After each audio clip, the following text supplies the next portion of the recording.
is changing, something is in the air, there is a power here. So tonight I want to lay out for you what is happening astrologically, energetically, with the new moon, with the shift in the seasons, and with something that I call the planetary pileup, which happens every single year right around July. And it's really fascinating how, if you know about this, you can be prepared for it. And so many of you may be noticing and wondering, hey, isn't this the fire horse year? Isn't this supposed to be about drive and enthusiasm and action and big energy?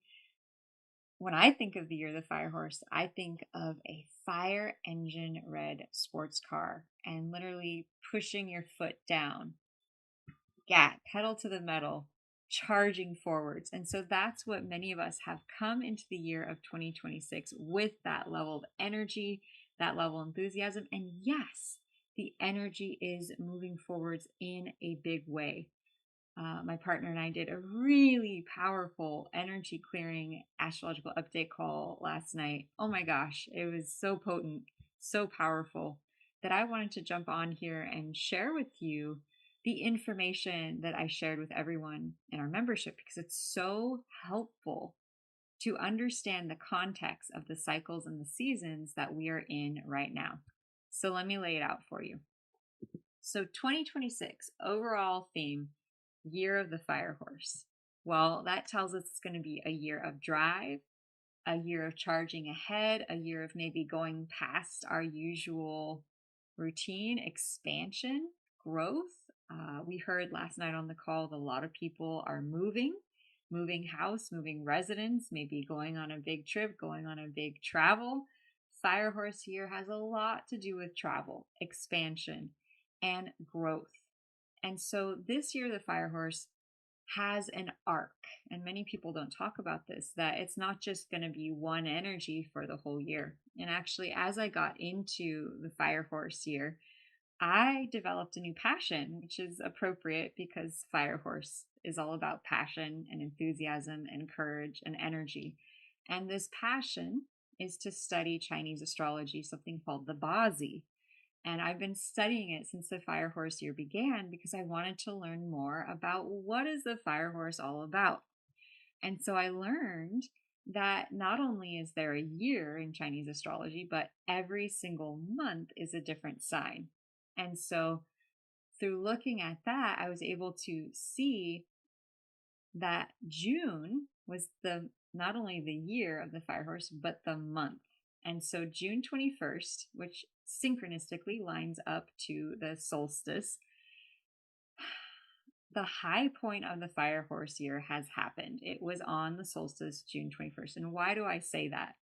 Well, in Chinese astrology, the fire horse relates to a very specific symbol, the sun.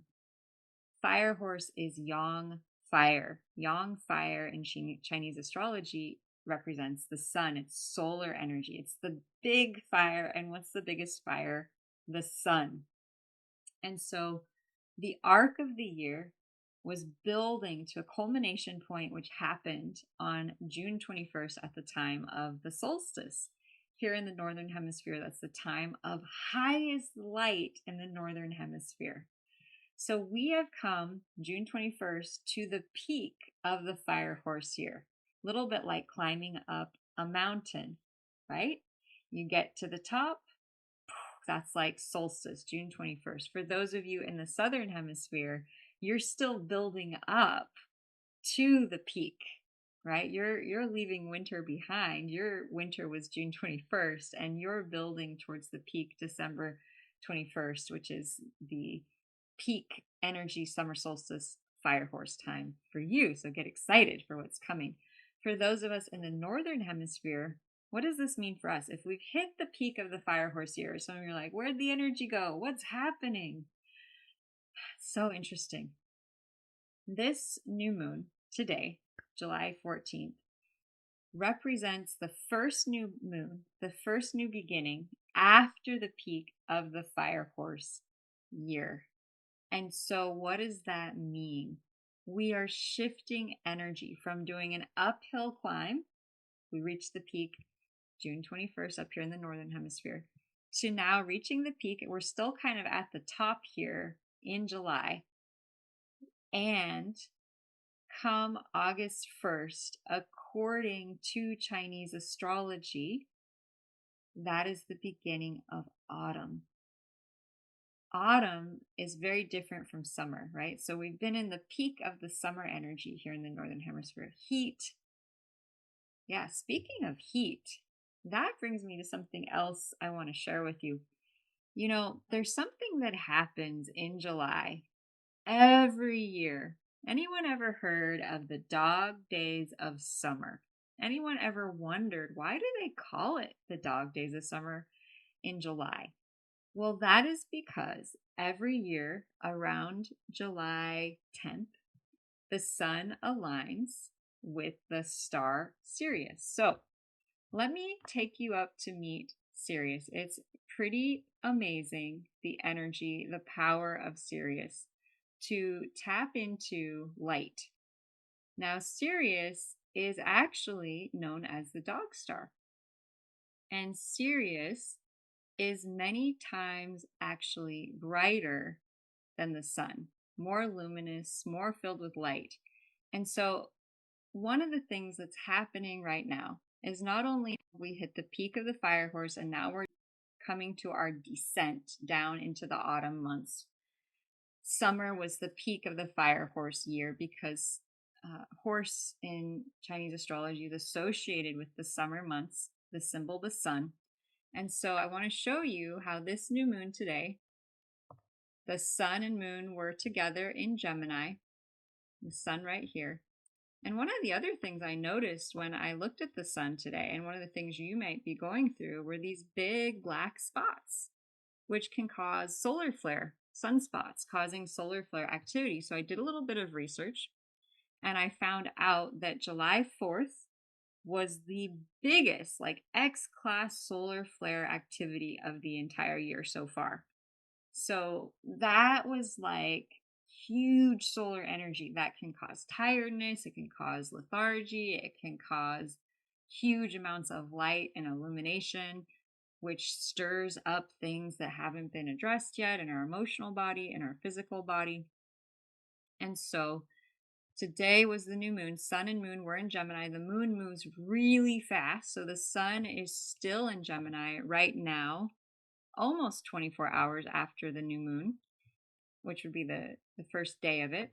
The moon has moved into Cancer with Jupiter. They're conjunct. Now, I'll come back to this, but this is a big deal.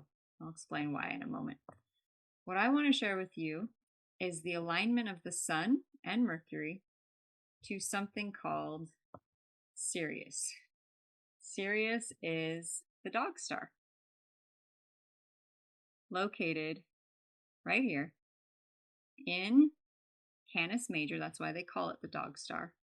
And you can see it's not maybe as directly lined up with the sun as some of the other planets are, but they are conjunct. They are still activating.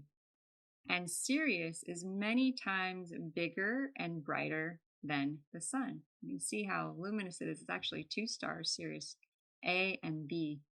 In ancient Egypt, Sirius was known as the bringer of fertility, the bringer of the harvest, the bringer of new life. Because every year Sirius would become an evening star, disappear, and then right around July turn back into a morning star visible at the dawn. And that's when the Egyptian people knew that the rains would return to water the earth. So this is a powerful time of the year when the sun aligns with Sirius. And that's what's happening today at the new moon. And it's what's causing one of the reasons we call this time of year the dog days of summer, and they get very, very hot. And so one of the reasons for that is the power of Sirius emitting huge amounts of photons and light. You may be feeling this. And what does it do? Light essentially is like pouring water into a cup. When there's huge amounts of photons, light, and radiation, I want you to imagine that we all have stuff, right? Stuff that we haven't dealt with, stuff we haven't felt, stuff that we haven't gone through yet. And one example I've given is imagine that stuff is like tea leaves in the bottom of your cup. Well, along comes these astrological alignments where the sun aligns with Sirius, this huge star emitting huge amounts of photons, radiation, and light. All of a sudden, the amount of photons on the earth increases substantially, and it's like pouring water into your teacup and stirring all those leaves up to the surface. Now, not only is that going on, but as I shared with you before, we have the alignment of the sun with Mercury retrograde. So I told you that in July, every year, we get something called a planetary pileup. And what is that? Well, we have Mercury, the planet of communication, it's retrograde. Then we have Jupiter over here, the planet of expansion, the planet of the millionaire, the planet of growth, also retrograde with the moon right now. And directly opposite the chart, probably can't even see it very well. So 360 degrees, so directly opposite, is a planet called Pluto. And Pluto is currently in the sign of Capricorn. And Capricorn is right next to Sagittarius, right here. And Pluto is the tiniest planet ever. You'll see just how small. The scientists have now called it an asteroid. However, astrologers still utilize Pluto. Pluto is actually very close to another asteroid named Charon. And Pluto, just like it's so small in size, represents everything that is hidden in us, in our society, in our friendships, in our family, in our government. And it is retrograde. Jupiter is retrograde. Mercury is retrograde. Neptune is retrograde. What does that mean? Well, it means that the energies and focuses of those planets, what they symbolize, we are being asked to look back.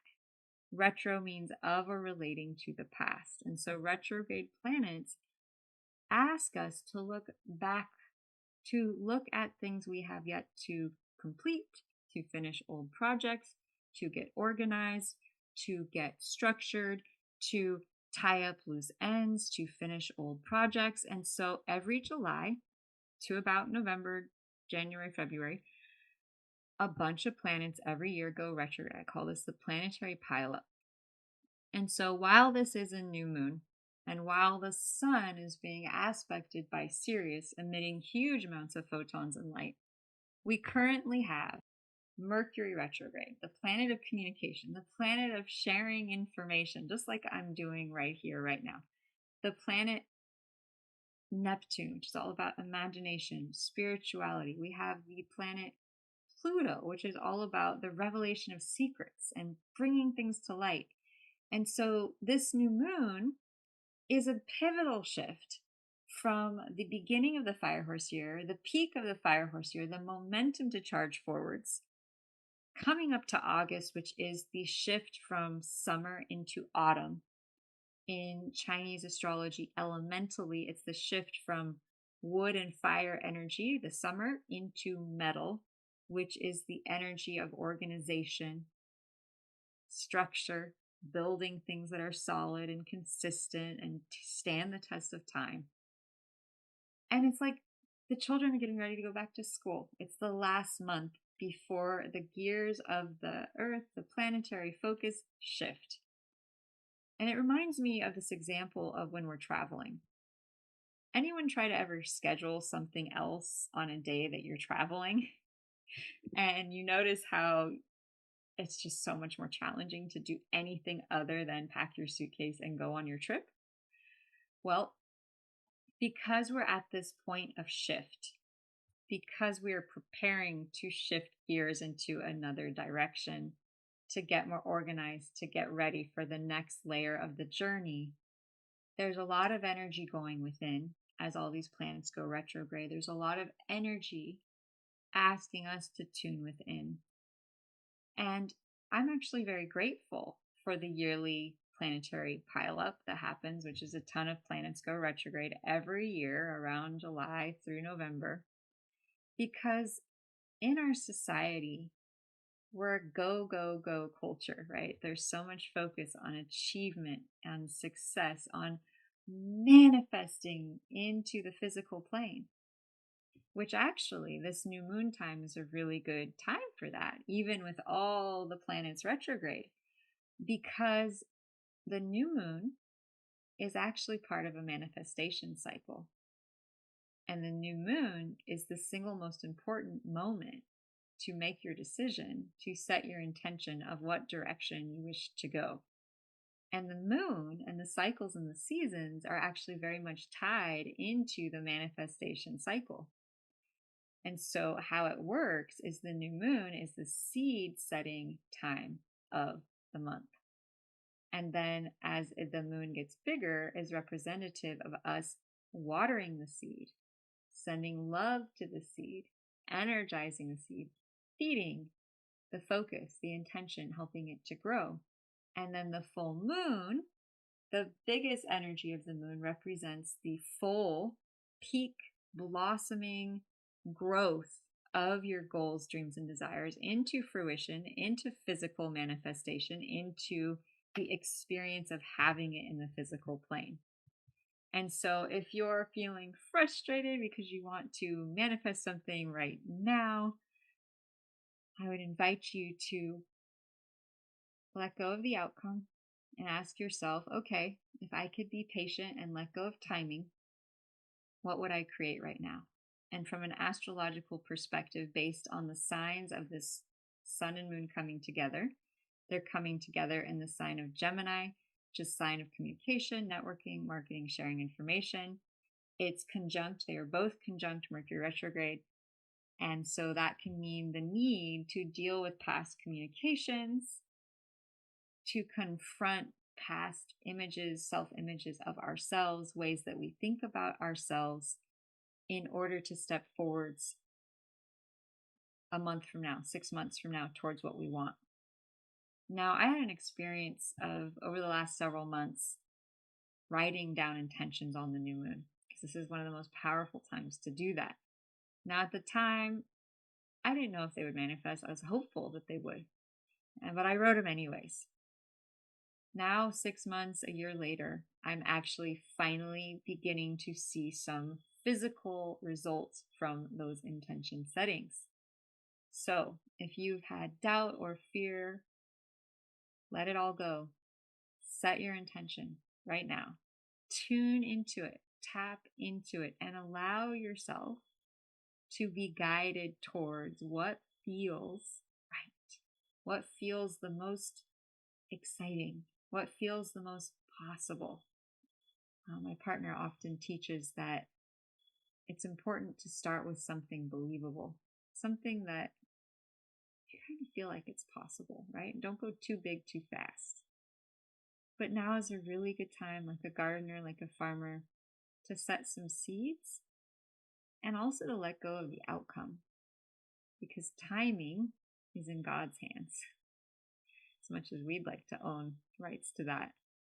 So I want to really invite everyone, with all of these planets retrograde, activating, bringing up, triggering the blocks to our expression, triggering the blocks to us ascending and expanding into our full potential. Even if you can't see the manifestation yet, even if you feel stuck or buried or overwhelmed, please know that the power of your intention and the power of what you feel to create is incredible. And the seeds and the intentions that you plant today, with enough time, enough dedication, enough trust, may well be the plants, flowers, and blossoms that you harvest in the next month, the next week, the next year. And if you're having challenges and would like support, to assist you to manifest what you're calling in faster, but you know that there's something you're just struggling to get past, reach out to me. I'm happy to do a one-on-one session with you or point you in the right direction. So, sending you all massive amounts of love and light. Remember, we are always connected. We come from the same source. And I send so much love and appreciation and gratitude to all of you. May all of your dreams, hopes, desires come true in the highest and best timing for you. Biggest love. Aloha. Plant the seeds, let them fly. Darkness cradles the spark of light. A breath, a wish, a quiet fight. Sun and moon in cosmic sway, a dance of balance guides the way. New moon, new intention, set the seeds, find connection, stars align, they call us home, follow the vibe, never alone.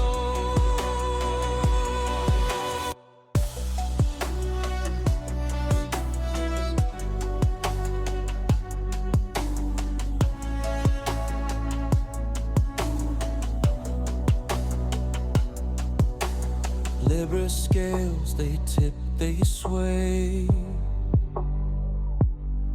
Beauty blooms where balance stays. Mercury burns in the heart of the sun. Words unlocked, the truth has come. Harmony in the celestial hum. Feel the rhythm, let it drum.